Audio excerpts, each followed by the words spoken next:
शनिदेव 138 दिन के लिए वक्री होने जा रहे हैं और उनकी वक्र स्थिति का प्रभाव तुला राशि के लोगों के लिए किस तरह से होगा जान लेते हैं विस्तार से। नमस्कार मित्रों, आप सभी का हार्दिक स्वागत है मेरे चैनल पर। इस वीडियो में मैं बात करूंगी शनि के वक्री होने के प्रभाव के बारे में।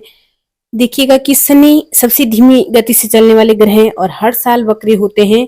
अब शनि आपके छठवें भाव में विराजमान है। तुला राशि की मैं बात कर रही हूँ।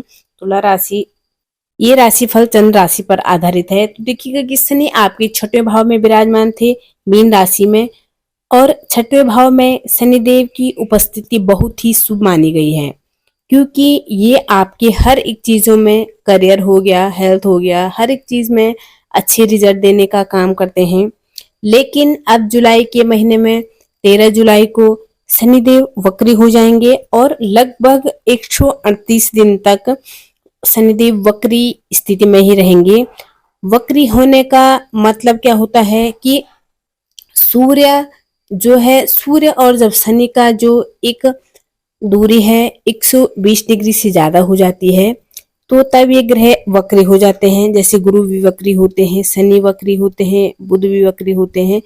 तो अब क्या होगा, ये वक्रस्थ स्थिति यानी उल्टी चाल चलते हुए प्रतीत होना, इनका चेष्टा बल का बढ़ जाना, ये बहुत पावरफुल हो जाते हैं।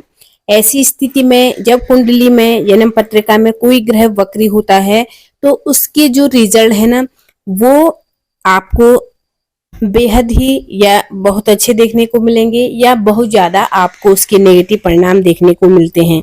लेकिन यहाँ डिपेंड ये करेगा कि आपकी जो पोजीशन है कुंडली में शनि की, वो कैसी है, कौन सी आपकी महादशा चल रही है, इस पे भी बहुत ज्यादा निर्भर करता है।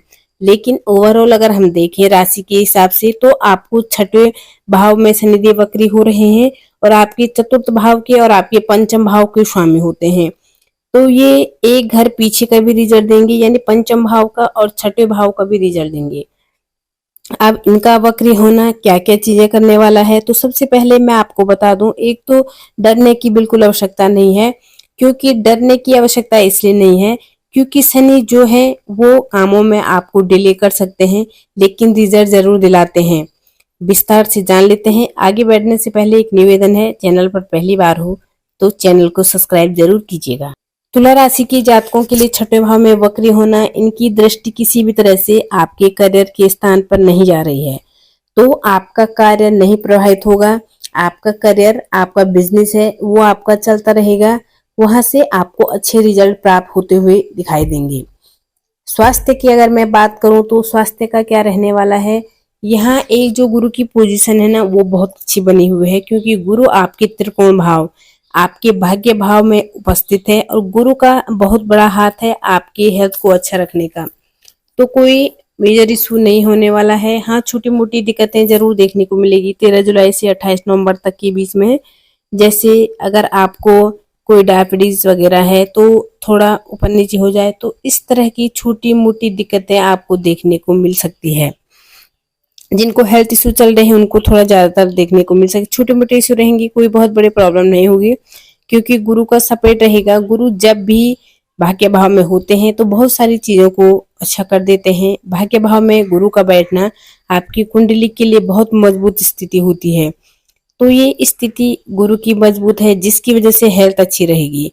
और साथ में शनि की वजह से क्या होगा कि शनि 12वें छठवें भाव में है, रोग ऋण रिपु का घर है।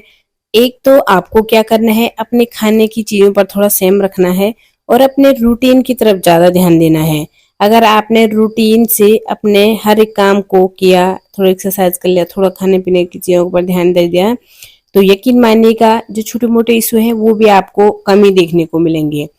नौकरी के मामले में, व्यापार के मामले में अच्छे रिजल्ट देखने को मिलेंगे। भाग्य आपका साथ देगा। जहां एक तरफ गुरु आपको सपोर्ट कर रहे थे, वहीं शनि की थोड़ा पेशेंस जरूर बना कर रखना है, क्योंकि ऐसा हो सकता है कि जिस रिजल्ट की आप प्रतीक्षा कर रहे हैं उसमें थोड़ा डिले हो जाए, लेकिन रिजल्ट जरूर मिलेगा। ऐसी बात नहीं कि वहां आपको रिजल्ट नहीं मिलेगा। अपने किए हुए काम का देरी हो सकती है, डिले हो सकते हैं, लेकिन रिजल्ट आपको जरूर देखने को मिलेगा। कोई भी बड़ी इन्वेस्टमेंट आप कर रहे हैं तो देखिएगा, इन्वेस्टमेंट के लिए मैं कहूंगी अच्छा है, इन्वेस्टमेंट करेगा क्योंकि गुरु सपोर्ट कर रहे हैं।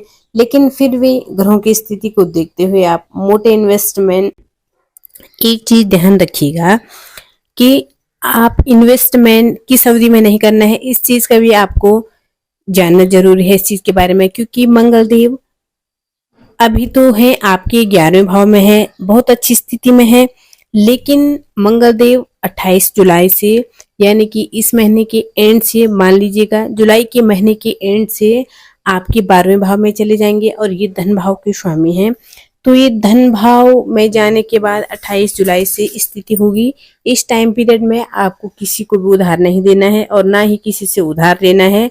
ये आपको अगले 28 जुलाई से लेकर के 50 दिनों के लिए आपको विशेष ध्यान रखना है।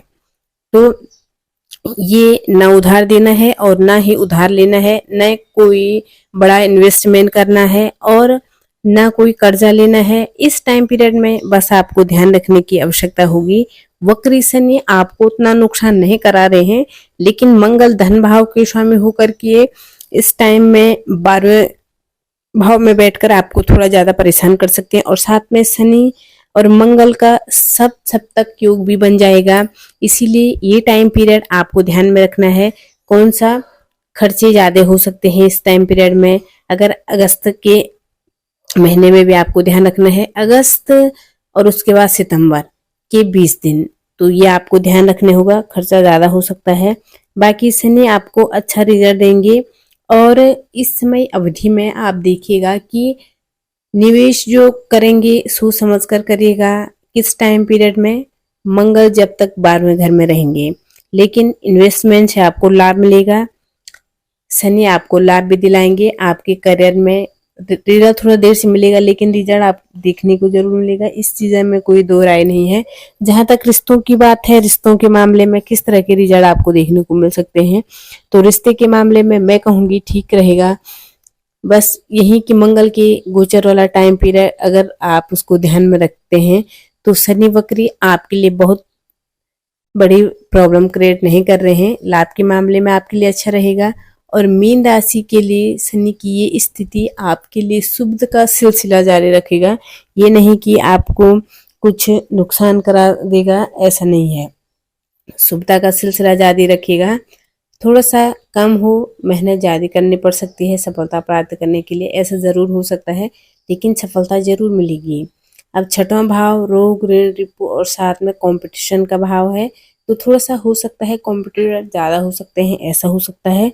तो परिस्थितियों को समझकर अगर आप काम करते हैं तो कुछ चीजें बेहतर रहेगी। क्योंकि चौथे भाव के स्वामी भी हैं, मकान भूमि वाहन से संबंधित जुड़े कोई बड़ा इन्वेस्टमेंट ना करेगा, इसके लिए आपको थोड़ी सी सलाह दी जाती है। प्रेमी जीवन की बात करूं तो इस समय मैं कहूंगी ध्यान रखना है, वक्री शनि है, प्रेमी जीवन में थोड़ा मिले जुले परिणाम दे सकते हैं। वही वैवाहिक जीवन की अगर मैं बात करूं तो वैवाहिक जीवन के मामले में इस टाइम अच्छा चल रहा है। और वैवाहिक जीवन के मामले में जब अगस्त का महीना और सितंबर के महीने के ये दिन रहेंगे, तब आपको वैवाहिक जीवन में भी सावधानी रखनी होगी, क्योंकि आपके विवाह भाव के स्वामी भी मंगल देव बनते हैं। तो शनि वक्र से परेशानी नहीं है, मंगल से थोड़ा सा सावधानी रखनी है। और यहाँ गुरु चीजों को फिक्स करने का काम भी करेंगे, गुरु का बहुत अच्छा सपोर्ट भी है। अब उपाय क्या करना है? उपाय के तौर पर बहुत अच्छे उपाय हैं आपके लिए। हनुमान की पूजा करें, प्रतिदिन भगवान शिव की आराधना कर सकते हैं, शिवलिंग पर जल अभिषेक कर सकते हैं, गरीबों की सेवा कर सकते हैं, भंडारा कर सकते हैं। शनिवार के दिन ही करें, जब भी अगर आप करते हैं।